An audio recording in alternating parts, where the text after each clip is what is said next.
Hello दोस्तों, online class में आपका स्वागत है। दोस्तों आज मैं आपको बताऊंगा फ्यूचर कंटिन्यूस टेंस के बारे में। तो चलिए दोस्तों शुरू करते हैं फ्यूचर कंटिन्यूस टेंस।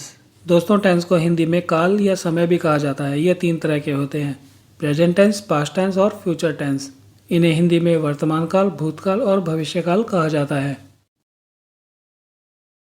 अब चलते हैं फ्यूचर कंटिन्यूस टेंस के बारे में। जब हिंदी के किसी वाक्य के अंत में रहा होगा, रही होगी या रहे होगे आता है तो उसे फ्यूचर कंटिन्यूस टेंस कहा जाता है। जैसे राम खाना खा रहा होगा, सीता स्कूल जा रही होगी, बच्चे पानी पी रहे होंगे। इसमें इंग्लिश के सेंटेंस में सब्जेक्ट के बाद हैज़ या हैव आता है और उसके बाद वर्ब की थर्ड फॉर्म का यूज होता है। तो अब चलते हैं फ्यूचर कंटिन्यूस टेंस के अफर्मेटिव सेंटेंस पर। यह एक तरह से पॉजिटिव या सकारात्मक सेंटेंस होता है। यह अफर्मेटिव सेंटेंस कैसे लिखा जाता है, अब मैं आपको उसका रूल बताता हूँ। इसके रूल में सबसे पहले सब्जेक्ट आएगा, उसके बाद नेक्स्ट विल बी का यूज होगा, उसके बाद वर्ब की फर्स्ट फॉर्म के साथ आईएनजी ऐड हो जाएगा और लास्ट में ऑब्जेक्ट आएगा। अब चलते हैं इसके कुछ एग्जांपल्स पर।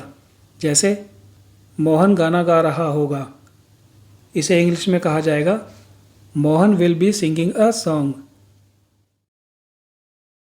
नेक्स्ट एग्जांपल, सीता खाना खा रही होगी, इसे इंग्लिश में कहा जाएगा Sita will be eating the food. Next example, Ramesh, Suresh और राम 2 दिन बाद क्रिकेट खेल रहे होंगे, तो इसे इंग्लिश में कहा जाएगा Ramesh, Suresh and Ram will be playing cricket after 2 days। Next example, हम 3 महीने बाद स्कूल जा रहे होंगे, तो इसे इंग्लिश में कहा जाएगा we will going to school after 3 months। मैं अगले हफ्ते से यात्रा कर रहा हूँगा, तो इसे इंग्लिश में कहा जाएगा I will be travelling next week. अब चलते हैं फ्यूचर कंटिन्यूस टेंस के नेगेटिव सेंटेंस पर। अगर फ्यूचर कंटिन्यूस टेंस के किसी भी सेंटेंस को नेगेटिव में कन्वर्ट करें तो वो कुछ ऐसे लिखा जाएगा। इसके रूल में सबसे पहले सब्जेक्ट आएगा, उसके बाद नेक्स्ट विल का यूज होगा, उसके बाद नॉट आ जाएगा, उसके बाद नेक्स्ट बी आएगा, उसके बाद नेक्स्ट वर्ब की फर्स्ट फॉर्म के साथ आईएनजी ऐड हो जाएगा और लास्ट में ऑब्जेक्ट आ जाएगा। अब चलते हैं इसके कुछ एग्जाम्पल्स पर। जैसे मोहन गाना नहीं गा रहा होगा, तो इसे इंग्लिश में कहा जाएगा Mohan will not be singing a song.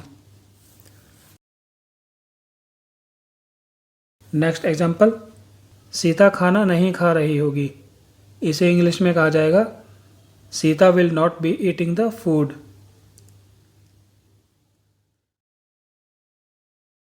Next example, Ramesh, Suresh और राम 2 दिन बाद क्रिकेट नहीं खेल रहे होंगे, इसे इंग्लिश में कहा जाएगा Ramesh, Suresh and Ram will not be playing cricket after 2 days। Next example, हम 3 महीने बाद स्कूल नहीं जा रहे होंगे, इसे इंग्लिश में कहा जाएगा we will not be going to school after 3 months। मैं अगले हफ्ते से यात्रा नहीं कर रहा हूँगा, तो इसे इंग्लिश में कहा जाएगा I will not be travelling next week. अब चलते हैं फ्यूचर कंटिन्यूस टेंस के इंटेरोगेटिव सेंटेंस पर। अगर फ्यूचर कंटिन्यूस टेंस के किसी भी सेंटेंस को इंटेरोगेटिव सेंटेंस में कन्वर्ट करें तो वो कुछ ऐसे लिखा जाएगा। इसके रूल में सबसे पहले WH फैमिली का कोई एक वर्ड आएगा, उसके बाद विल का यूज होगा, उसके बाद सब्जेक्ट आएगा, उसके बाद नेक्स्ट। अगर ये इंटेरोगेटिव सेंटेंस के साथ नेगेटिव सेंटेंस है तो यहाँ पर सब्जेक्ट के बाद नॉट आ जाएगा, उसके बाद बी आ जाएगा, उसके बाद नेक्स्ट वर्ब की फर्स्ट फॉर्म के साथ आईएनजी ऐड हो जाएगा और लास्ट में ऑब्जेक्ट के बाद क्वेश्चन मार्क आ जाएगा।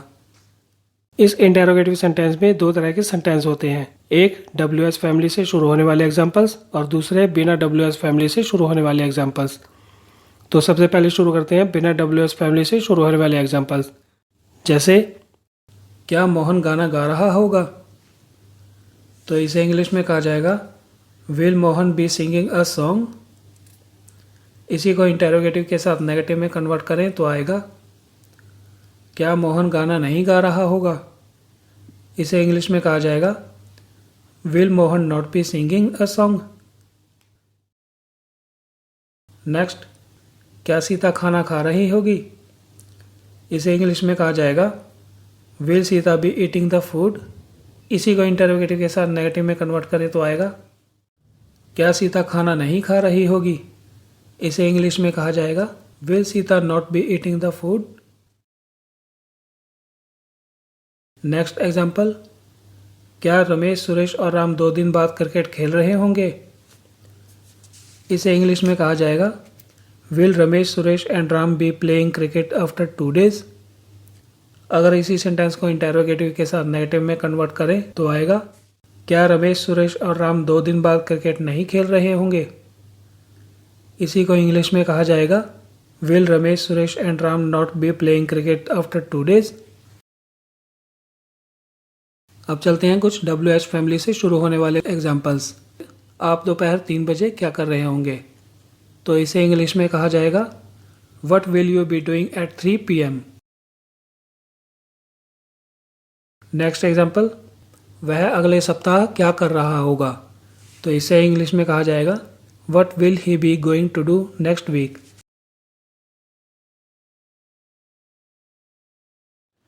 तो ये था दोस्तों फ्यूचर कंटिन्यूअस टेंस और उसके रूल्स। अगर आपको मेरी वीडियो पसंद आती है तो प्लीज़ मेरी वीडियो को लाइक कीजिए, शेयर कीजिए और मेरे चैनल को सब्सक्राइब कीजिए। Thank you.